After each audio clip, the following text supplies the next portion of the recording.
मैं बहुत खुश हुआ जब उसने मुझे पुकारा था। अरे वाह, अरे वाह। उस बेवफा को क्या पता वो ही मेरा सहारा था।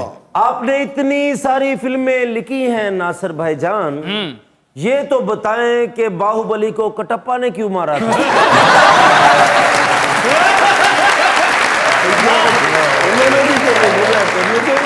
एक कोर्स वाइज बहुत ही इररिलेवेंट सवाल था आपका, लेकिन नासिर साहब, क्या ये जिस फिल्म का उन्होंने जिक्र किया आपके नजर से गुजरी है, बाहुबली? जी मैंने देखी है। अच्छा, आपने देखी हुई है जी। तो क्या आपको पता है कि क्यों मारा था कटप्पा? मुझे उसमें हर बात ही जो थी ना जी, वो मेड सी और मैकेनिकल सी लगी। मुझे जाती तौर पर वो फिल्म अच्छी नहीं लगी, पसंद नहीं आई वो फिल्म आपको? वैसे हम देखते हैं अभी आजकल और फिल्में जो इतनी बन रही हैं, अब तो इतनी फिल्में बनती हैं, तो आपकी नजर से गुजरती हैं? मैं बहुत ही कम देखता हूँ। सर इन्होंने बाहुबली फिल्म देखी है तो हीरो ਨੂੰ ਵੇਖ के कह रहे सुल्तान ईदी कॉपी कर रहे हैं। जो मुझे महसूस होता है ना, वो ये महसूस होता है, कुछ फ़ख्र भी होता है कि ये पाकिस्तान के फार्मेड कोर्स के स्टाइल को अपनाने की कोशिश कर रहे हैं। अच्छा, लेकिन उसमें बहुत कम कामयाब होते हैं। आप देख ले कि मेरी मौला जाट को 5 दफ़ा बनाया ना, 1 दफ़ा पंजाबी में बनाया, 4 दफ़ा उर्दू में बनाया, और 5 दफ़ा फिल्म नहीं चली। वैसे कभी कभी ऐसा लगता है सर कि मौला जट जब भी दोबारा बनी है वो बन के ही नहीं दे रही।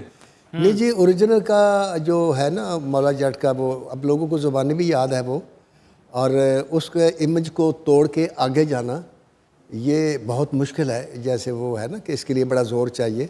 तो मैं जब फिल्म में ये कर रहा था the legend of Maula Jatt, तो मेरे जहन में थी, लोगों ने बातें भी की और कहा भी कि आप बल्कि यहाँ तक कहा कि ना लिखें।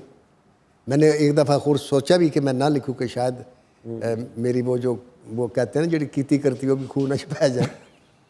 लेकिन फिर रात को बैठे बैठे सोच आई कि नासिर दी, वो भी फिल्म आपने नहीं लिखी थी, वो अता हुई थी आपको। वाह वाह वाह। तो क्या आप मांगना भूल गए या वो देना भूल गया? अरे वाह। जोया जी, आपके क्या हाल हैं? बिल्कुल ठीक ठाक। आप बहुत खामोश बैठी हुई हैं आज। क्योंकि अब्बू जो बोल रहे हैं। ये मैं सॉरी आपकी बात काट रहा हूँ जोया जी, मैं पिछली मर्तबा जब आप आई थी जी, हमने को आपसे कोई गलत बात तो नहीं की थी? नहीं बिल्कुल। फिर अब्बू क्यों नाल लेके आए?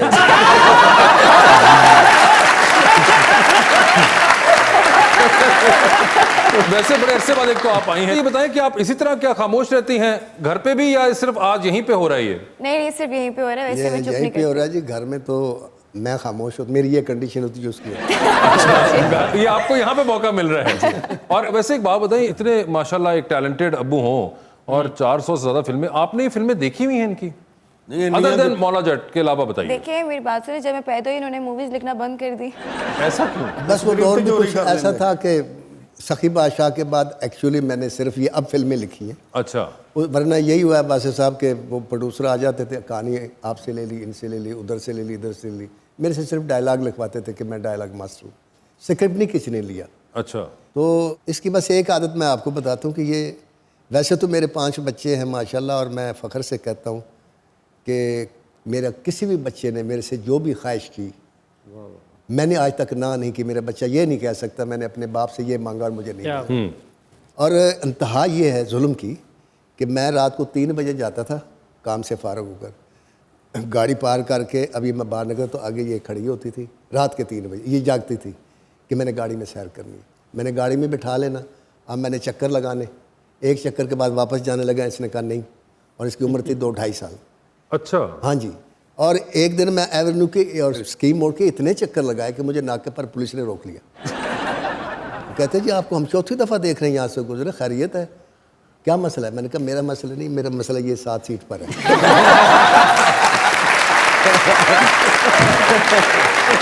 तो आपने जैसा कहा कि जब आप पैदा हुई उसके बाद इन्होंने फिल्में लिखना काफी हद तक कम कर, देखी है, बहुत सारी देखी है। मगर भी उसके बाद देखी तो हो आपने? बिल्कुल देखी है। इनकी जो डायरेक्टोरियल डेब्यू थे वो मैंने बहुत देखे हुए। अच्छा। हाँ। और आपको पंजाबी समझ आ जाती है इनकी? क्योंकि नाज़िर साहब की पंजाबी आम फहम पंजाबी जो हम लोग सुनते बोलते हैं उससे मुख्तलिफ थी, और ज्यादा जरा एक स्ट्रॉन्ग पंजाबी का होता था इनका डायलेक्ट। आपको समझ आ जाती है सारी? नहीं वो इनको साथ बिठा के मैं तर्जुमा करवाती हूँ। अच्छा, ये जुल्म भी उनको सहना पड़ता है। राइटर बेचारे को साथ डायलॉग माशाल्लाह ऐसे नहीं कि बस 16 दे डायलॉग भी उन्होंने बोल दी इंजन के बंदे की लड़ाई हो जाती है। जब ये ट्रेलर निकला था ना लेजेंड ऑफ मौला जट का, उसमें जो लिखा हुआ था वो बकायदा हम सारे 5 बहन भाइयों ने, जब वो रिलीज हुआ उससे पहले भी हमने सुना, तो हमने वो याद करने के लिए पहले लिखा, फिर अब्बू से उसका तर्जुमा पूछा, फिर हम साथ साथ वो पढ़ते थे और उसको नरेट करते थे, बड़ा मजा आता था। जो ट्रेलर का था, जो नरेशन थी, जो नई वाली, अच्छा, उसकी भी कुछ समझ नहीं आती, वो सारे इन्होंने तर्जुमा करके दिया। वैसे नासिर साहब ये क्या बात हुई, आपने पंजाबी सिखाई नहीं, इनको समझ ही नहीं आती? हाँ, बाकी थॉट पूरी इनका है ना। बात यह है कि मेरे घर में जो मेरी मिसेज हैं वो प्योर उर्दू स्पीकिंग थी, हाँ, और मेरी सास भी प्योर उर्दू स्पीकिंग थी, और बड़ी गाढ़ी उर्दू बोली जाती थी। अच्छा, तो ये क्या इसी के वो रिएक्शन के गाड़ी- तौर पे तो नहीं आपने क्या कि अगर ये नहीं, इतनी नहीं। गाड़ी उर्दू बोल नहीं, रहे हैं तो नहीं। उतनी गाड़ी पंजाबी लिख दूंगा? नहीं, वो ये बात नहीं, मेरी तो वो मदर लैंग्वेज थी, मैं तो वही ज़बान इस्तेमाल करनी थी ना।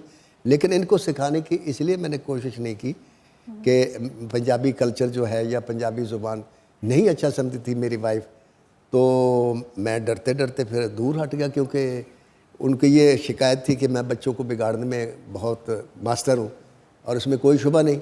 ये जब अक्सर कहती थी कि अब्बू आज मेरे स्कूल जाने को दिल नहीं करता, तो मैं वापस ले आता था। अच्छा, वो 2 दफ़ा मेरी बेइज्जती हुई, फिर मैंने स्टूडियो में इनको बिठा लेना छुट्टी के वक्त जाना, वो भी मेरी चोरी पकड़ी गई। खुश नसीब बच्चे हैं कि आपके पापा ने 400 फिल्म लिखी है। अकरम साहब दे वाला साहब 485 होना दे।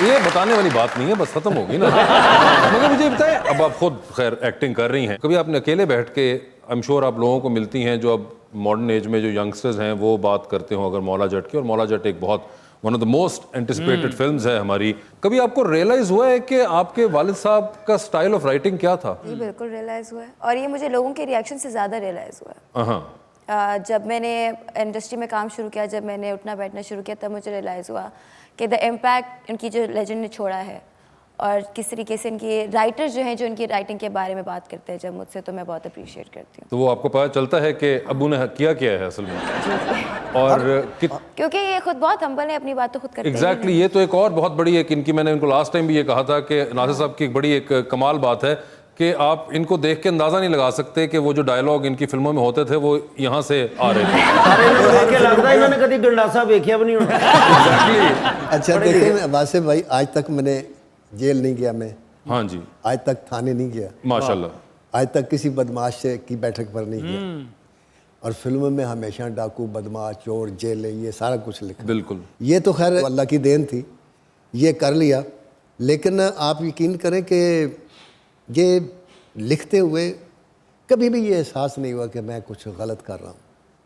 हालांकि अगर आप मेरा रिकॉर्ड उठा कर देखें, मैं तो 96 तक जितनी इंडस्ट्री के लोग थे मेरे मुखालफ थे, वो कहते थे कि यार सुल्तान राय खुदा दे वास्ते अब तो किसको कोई नया रोल करने दो, वही गंडासा, वही इंतकाम। ਤੁਹਾਡੀਆਂ ਫਿਲਮਾਂ 'ਚ ਇੰਨੇ ਘੋੜੇ ਹੁੰਦੇ ਸੀ, ਮੈਨੂੰ ਲੱਗਦਾ ਸੀ ਕਿ ਬੱਚਿਆਂ ਨੂੰ ਸਕੂਲ ਘੋੜੇ ਤੇ ਛੱਡਣ ਜਾਂਦੇ। घोड़े होते थे बड़े ज्यादा वो। लेकिन वो जब मैं धर्मेंद्र की कहानी लिखने गया तो उसने मुझे कहा कि आप हिंदुस्तान में सलीम जावेद जो राइटर, उनसे बड़े राइटर हैं। मैंने कहा जी मैं उनसे बड़ा राइटर नहीं हूँ, वो बहुत महान राइटर है, मैं कहाँ आप मेरी इतनी तारीफ़ ना करें। कहता है मैं नहीं, मैं दलाइल से बात कर रहा हूँ कि उनके पास हीरो था अमिताभ बच्चन। बदमाश भी अच्छा लगता है, क्लर्क भी अच्छा लगता है, रोते हुए अच्छा लगता है, गाते हुए अच्छा लगता है, डांस करते हुए अच्छा लगता है, पुलिस वाला अच्छा लगता है। तुम्हारे पास जो हीरो था वो सिर्फ बदमाश बनता है। अमिताभ बच्चन को सलीम जावेद जो हैं वो मिलके 13 साल से ज़्यादा नहीं चला सके, तुम्हारे सुल्तान राय को तो 30 साल हो गया तुम्हारे साथ, आज भी होता है।